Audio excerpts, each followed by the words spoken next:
एक समय की बात है, एक गांव में सफेद साड़ी वाली चुड़ैल का आतंक था। चुड़ैल रात भर गांव में घूमती और गांव का जो भी आदमी उसे दिखाई देता उसे वो घायल कर देती। अरे कोई तो बचाओ, मर गया रे। एक रात हरिया अपने खेत से अपने घर लौट रहा था कि तभी अचानक उसके सामने चुड़ैल आ जाती है। अरे बाप रे, ये चुड़ैल कहाँ से आ गई? आज तो मैं गया काम से।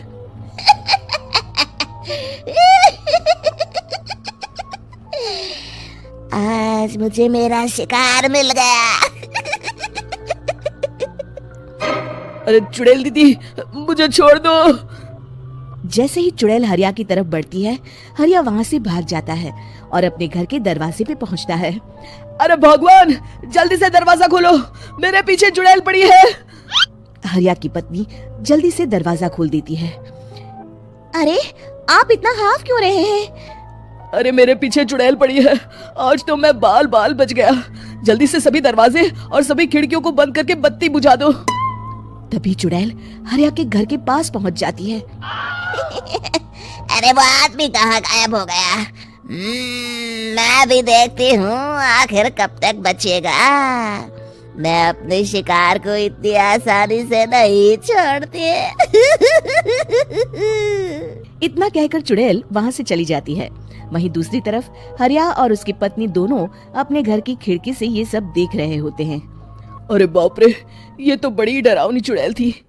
अगले दिन ये बात आग की तरह पूरे गांव में फैल जाती है और धीरे धीरे लोग चुड़ैल के डर के मारे शाम होते ही अपने घरों से बाहर निकलना बंद कर देते हैं।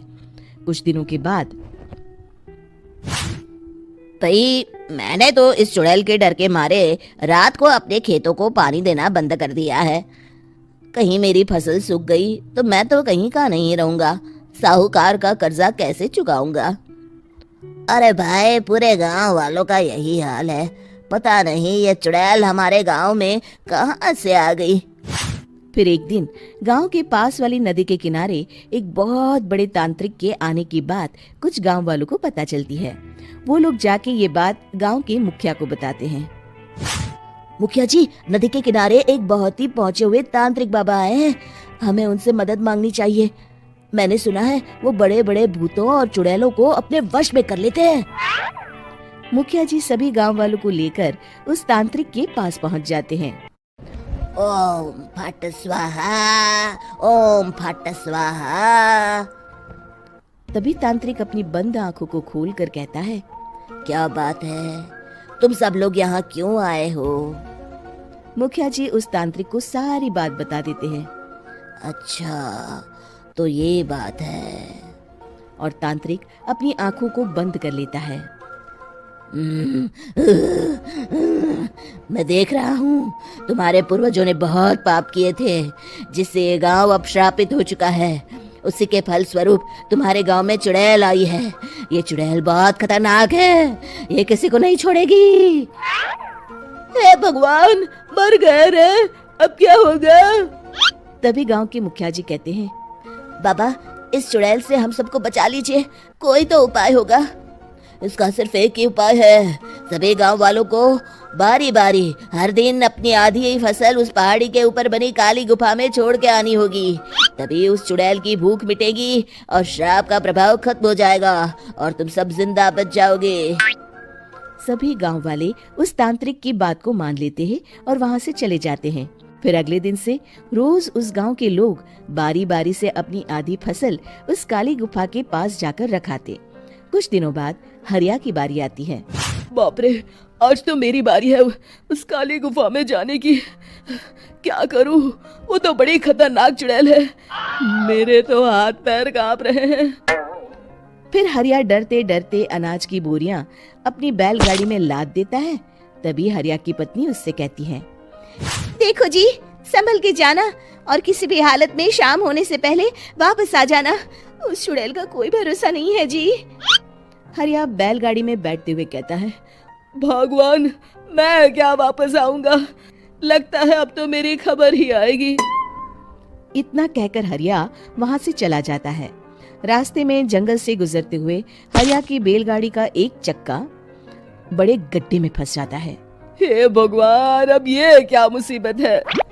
हरिया नीचे उतर के पूरी ताकत से अपनी बैलगाड़ी को गड्ढे से निकालने की कोशिश करता है। बहुत देर मेहनत करने के बाद हरिया की बैलगाड़ी उस गड्ढे से बाहर निकल जाती है। हे भगवान, अब तो शाम होने वाली है। आज तो मैं गया काम से। जैसे तैसे हरिया काली गुफा में पहुंच जाता है। अरे मर गया रे, यहाँ तो चारों तरफ डरावना माहौल है। मैंने यहाँ आने में बहुत देर कर दी, कहीं चुड़ैल नाराज ना हो जाए। हरिया अनाज की बोरिया वहाँ रख के जैसे ही जाने लगता है, तभी उसे किसी के आने की आवाज सुनाई देती है। हरिया एक कोने में छुपकर अंदर देखने लगता है। चुड़ैल वहाँ आती है और फिर अपने चेहरे से नकली चुड़ैल का मुखौटा निकाल देती है। हरिया ये देख के हक्का बक्का रह जाता है। तभी चुड़ैल कहती है, भैया यहाँ आना। आज तो बहुत अनाज आया है, इसे मिलाकर अब हमारे पास ढेर सारा अनाज जमा हो गया है। कल ही हम इसे शहर में बेच आएंगे और माला माल हो जाएंगे। तभी अंदर से नदी के किनारे वाला तांत्रिक बाहर आता है। अरे ये तो तांत्रिक बाबा है। हाँ, अब तो हम दोनों की जिंदगी मजे में कटेगी। गांव वालों को बेवकूफ बनाना इतना भी मुश्किल नहीं था। लोग तो तुम्हें सच में असली चुड़ैल समझते हैं। हाँ, तुमने सही कहा। अब ये गांव वाले चुड़ैल के डर से जिंदगी भर इस काली गुफा में अनाज पहुंचाते रहेंगे।